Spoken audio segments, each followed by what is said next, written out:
Happy birthday, Connor! Happy birthday to you! Happy birthday to you! That's enough of that. I apologize about the icing being pink. That was all they had, you know, when I went to go buy the cupcakes. But that's what happens when your birthday's around Valentine's Day. But hey, just remember, only tough guys eat pink. I think that's how it goes. So this video is for Connor Holland. Now, I first met you with one of your driving at night videos, I believe it might have been called, and that led me then to see that you had a video titled Charlie is So Cool Like, who was one of my main inspirations for joining YouTube in the first place. And that just led me to more of your videos, including some of your covers, which, by the way, I think, Connor, your cover of Lights is Where the Fence is Low, I actually like it more than the original song. So, kudos to you, bro. I also enjoyed the silent movie that you made. Hilarious, quite honestly. Yeah. And right before making this video, I just watched your Deep Things video, which, by the way, is another great concept. I think you should make more like them. Just some of the things that you think about. I think they're cool. It is phenomenal, the way that you view life and the way that you see things. And I've got to be honest here, you are one of my favorite YouTubers that I have seen of all time. You're on my top 5, and actually, yeah, you're like number 2, next to Alex Day. But you are one of my favorite YouTubers. And it was like, I was watching these videos and seeing the things that you're into, and I'm like, dude, this guy, he's into the things that I'm into. That's cool. It's like a connection, you know, like across the internet. Now, my reason for making this video is initially because you did in fact make one for Charlie is So Cool Like, and for a while I was like, man, I want to make one for him because, well, you made one for Charlie. So this video is for you because you had told Charlie that, you know, people want to see what he makes. They don't really care if Charlie doesn't believe in himself or believe in the video. We're just going to watch it anyway because he's already got such a large audience. Someone's guaranteed to like it, even if the video is no good, so to speak. So maybe this won't work for me, but I decided to share, well, another video, which is actually called Cabin Fever, was the original title. And this video I made 2 years ago. 2 years ago, but I didn't think that it was good enough to put on YouTube, so I just never did. Now, inspired by our video, and finally with the event of your birthday, I thought, what greater time to do it. So Connor, this video is for you. I hope that you enjoy. Happy birthday.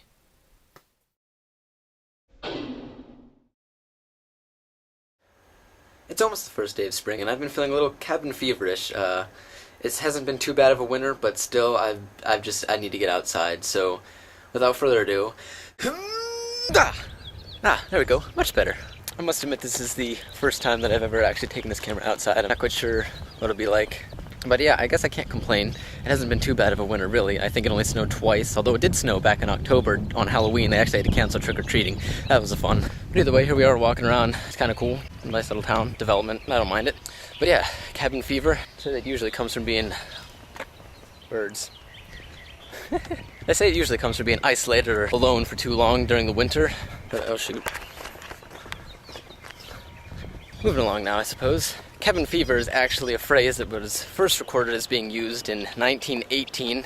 There is proof of it existing actually before that time. Still today, it is being used, which is kind of cool that phrases like that can last over 100 years, even longer. Who knows when it was actually created or who by.